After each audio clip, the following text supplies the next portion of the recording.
Hello, it is December 2014 and I've just had my 10th injection. I haven't updated since my 6th injection. I said in the last video I hadn't noticed as many changes occurring, so I thought I'd leave it for a bit. Now there have been a few more changes and I feel it's the right time to do another update. So straight on to those. I've made a little list, so bear with me. First of all, I don't know if you can see, but I have a receding hairline just here. Very similar to the hairline that my dad has, so no surprises there. Facial hair, had a shave beginning of November, and by about the 3rd week of November the same amount of growth had come back through, so obviously you just come back through at a much quicker pace, which is good. I've had another shave beginning of this month, so beginning of December, and literally by the next day you can already feel the growth coming through. Obviously my voice is continually getting deeper. I have had a bit of a cold, so it might sound a little bit different because of that. Spots on the face, not quite so bad. It's a bit of a darker light in here at the moment, but I've got a couple, but nothing too bad. Find that they're mostly on my shoulders and they can be quite angry. Luckily no one sees that, so it's not the end of the world. Shoulders have got a lot bigger. This is a new shirt, it's a medium. I sorted out my wardrobe, I tried every item of top half clothing on to find that 2/3 of it no longer fitted, so hopefully my nephew will take some of my clothes. Mostly my good ones, unfortunately, no longer fit. And fat redistribution around my top of my thighs and hips. Just feel like I'm slimming down a little. I'm not working out, I'm not really doing anything to encourage that, so I think that literally is just the effects of the testosterone. Slightly lower down, no more changes really with my clitoris. Seems to be the same size. I don't seem to be so aware of it. Libido, again, slight increase, but perhaps not as much as I thought the testosterone would give me. Due to my shoulders getting bigger, I have stopped binding. I have stopped wearing a sports bra. My sports bra was quite tight anyway, so that acted as a binder. I've stopped wearing that. Luckily I'm small breasted, so you know, I haven't got anything on under here, and it's not so bad.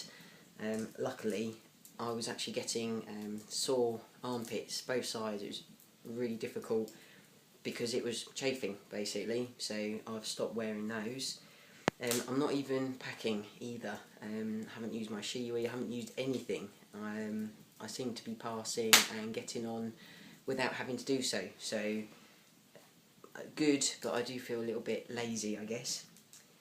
As far as how I am in myself, my partner has said that, and this is a quote, so bear with me while I read this: "I'm not so highly strung, but I'm still grumpy."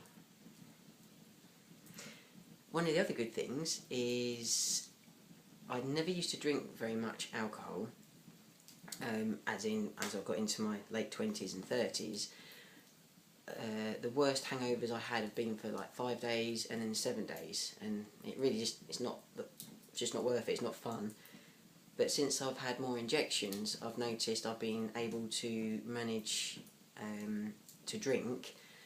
Like I had a bottle of red wine at a party and expected to be incredibly hungover for the next week, and was fine the next day. So my tolerance, or my body's ability to manage and deal with alcohol has improved.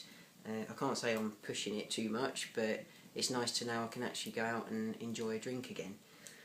And then quickly about my actual injections, I've said through pretty much all my videos that the actual injection at the time doesn't hurt, but afterwards it's almost like having a fever. My whole body aches, it's painful, it's not very nice. My doctor said to use ibuprofen, 400 milligrams,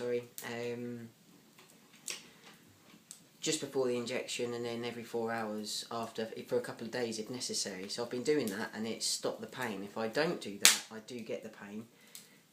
Then I got a letter from my gender identity clinic saying we want to stop your injections and put you on the gel because of this issue. So I wrote back to them and my doctor, because she was copied in, and said, you know, no, we've got a simple solution to it. I just want to stick with the injections, because having the gel is just going to slow down the whole process. 9 months, so it's 10 injections, but 9 months into my transition, and obviously chest surgery's looming, and I don't want to slow the process down. Haven't heard anything from either of them, and I've still been having my injections, so we'll have to see what happens when I see my doctor next. And my next appointment at the gender clinic is on the 16th of this month, which should be to discuss the chest surgery in more detail. So I've already done a little bit of research from my last gender clinic appointment. They asked me to do a bit of research anyway, just in preparation for this meeting really. So I'm hoping that in the new year, hopefully the first half of the new year, that chest surgery will be a goer. So they're my updates. I wanted to keep it reasonably brief. I will update after the next appointment at the gender identity clinic. And again, if there's any other significant changes in between times. Thanks ever so much. Bye.